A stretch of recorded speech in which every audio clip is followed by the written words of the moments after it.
தேவர்கள் வானரராகி பூவுலகில் தோன்றிய சிறப்பு. கேளுங்கள் அன்பர்களே. கம்பனின் கவியமுது தொடர்கிறது. போன பாடல்ல பார்த்தோம் இல்லையா, தேவர்கள் எல்லாம் கூடி ராமபிரானுக்கு உதவ வானரர்களாக பூமியில பிறக்கிறதுன்னு முடிவு செஞ்சாங்கன்னு. வாயுதேவன் அனுமன் தன் அம்சம்னு சொன்னார். சிவனும் நானும் வாயு குமாரனாக பிறப்பேன்னு சொன்னார். எல்லா தேவர்களும் வானரங்களா வரோம்னு சொன்னாங்க. அந்த தேவ சபை முடிவு எடுத்த பிறகு என்ன நடந்தது? அந்த காட்சியைத்தான் கம்பன் இப்ப நமக்கு சொல்ல வர்றார். அருள் தரும் கமலக்கண்ணன் அருள்முறை. அலர் உளோனும் இருள் தரும் மிடற்றினோனும் அமரரும் இணையர் ஆகி மருள் தரும் வனத்தில் மண்ணில் வானரர் ஆகி வந்தார். பொருள் தரும் இருவர் தம்தம் உறைவிடம் சென்று புக்கார். என்ன ஒரு அற்புதமான காட்சி இது! வரி வரியா பார்ப்போம். அருள் தரும் கமலக்கண்ணன் அருள்முறை.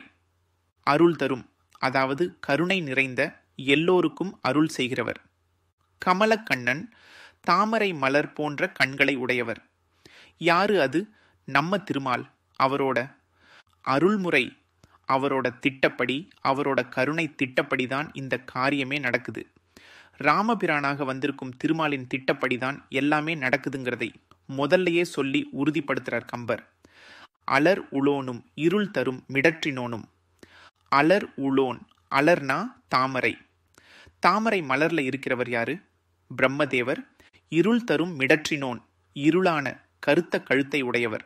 பார்க்கடலை கடைஞ்சப்ப வந்த விஷத்தை உண்டு தேவர்களை காத்தாரே அந்த சிவபெருமான். அவரோட கழுத்து கருத்திருச்சு இல்லையா, அந்த நீலகண்ட பெருமான்.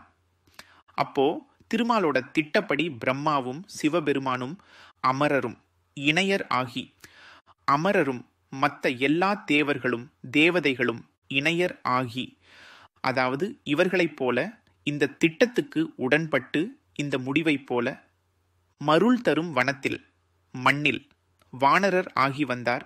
மருள் தரும் வனம், மருள்னா இருட்டு, மயக்கம், இருண்ட அடர்ந்த யாருக்கும் வழி தெரியாத காட்டுல மண்ணில் பூமியில வானரர் ஆகி வந்தார். குரங்குகளா பிறந்து வந்துட்டாங்க. கேட்டீங்களா? பிரம்மா, சிவன், மற்ற எல்லா தேவர்களும் திருமாலின் திட்டப்படி பூமியில அடர்ந்த காடுகள்ல வானரர்களா பிறந்துட்டாங்க.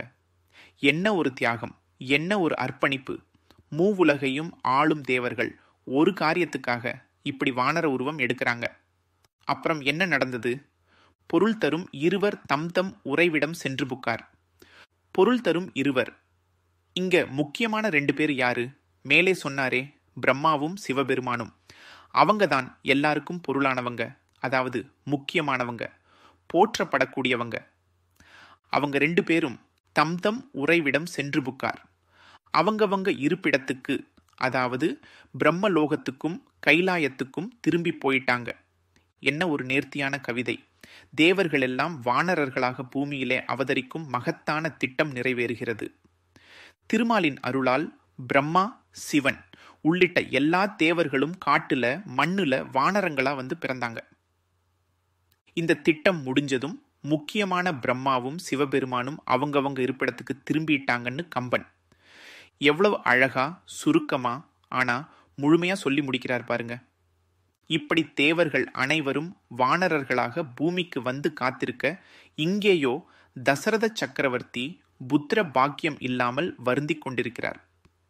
இதை அறிந்த வசிஷ்ட முனிவர் தசரதனை தேற்றப் போகிறார். அடுத்த பாடலில் வசிஷ்ட முனிவர் தசரதனிடம் என்ன சொல்கிறார் என்பதை நாம் பார்ப்போம்.